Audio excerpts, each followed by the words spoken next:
Alright, so in this video we are required to simplify this algebraic expression, and this is a raised to power 7, b raised to power 4, c raised to power 2. Now whenever a number is given without a power, it is actually raised to the power of 1. So I can rewrite this as c raised to the power of what? 1. So the first thing I need to do is I want to separate each term.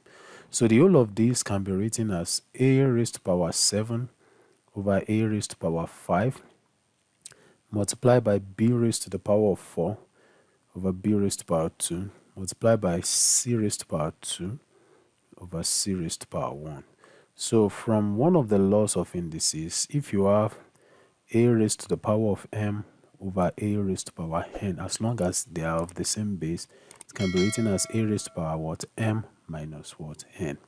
So each of these, right, will now become what? A raised to the power of what? 7 minus 5 multiplied by b raised to the power of 4 minus 2 multiplied by c raised to power what? 2 minus 1.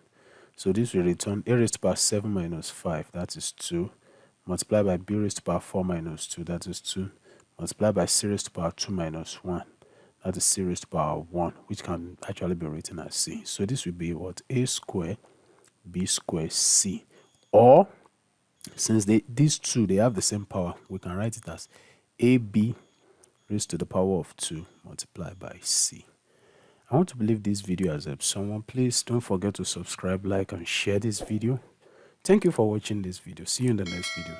Bye bye.